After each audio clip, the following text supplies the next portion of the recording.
নারী শিশু নির্যাতন দমন ট্রাইব্যুনাল মৌলভীবাজার আদালতে আজকে আসামি আবারক মিয়া এবং জয়নাল মিয়া দুইজন আসামির রায়ের তারিখ ধার্য ছিল।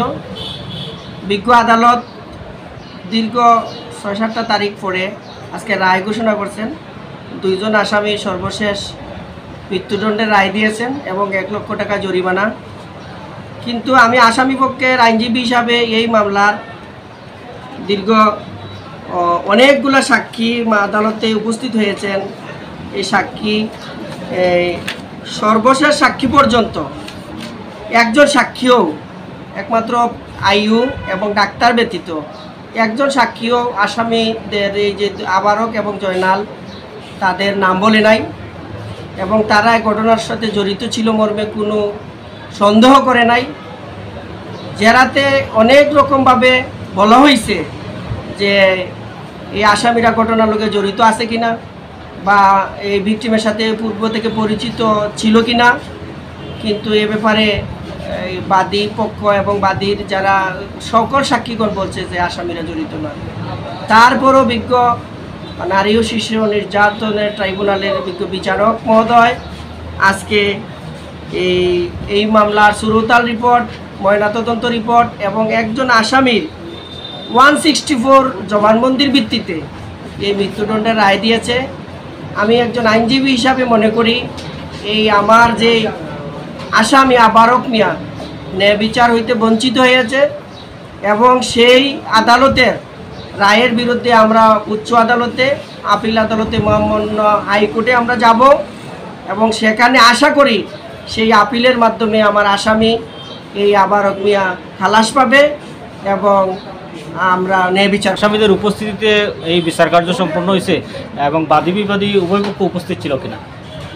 আমি আজকে এই আসামি 1900 এই মামলার শুরু থেকেই, এই মামলা যখন শুরু হয় 18 সালে, 18 সাল থেকে আসামিরা জেল হাজতে আছে আর এখন 24 সাল চলে, দীর্ঘ 6 বছর যাবৎ 2/6/2018 থেকে আসামিরা আসামি আবারক মিয়া জেল হাজতে আছে এবং আসামিরা আজকেও আসামিরা ডকে উপস্থিত ছিল। আর আজকে বিবাদী পক্ষের লোকজনও ছিল, কিন্তু বাদীপক্ষের কোনো লোকজন ছিল না। রাষ্ট্রপক্ষের বিজ্ঞ কৌশলী ছিল, ব্যতীত আর কেউ ছিল না।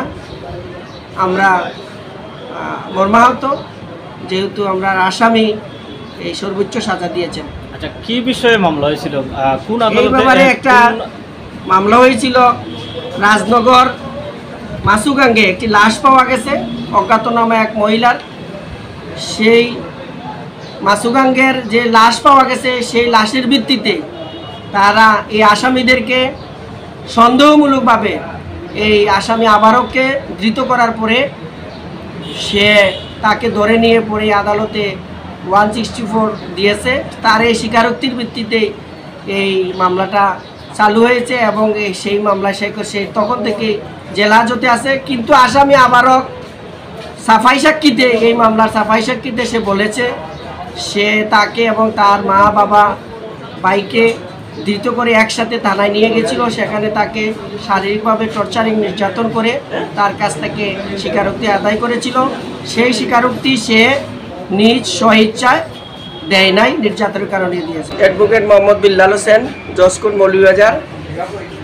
আমি আসামি আবারক মিয়ার আইনজীবী, শুরু থেকে শেষ পর্যন্ত আমি ছিলাম।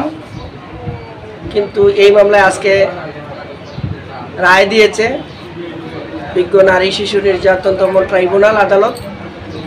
আসামির মৃত্যুদণ্ড এবং 1 লক্ষ টাকা জরিমানা।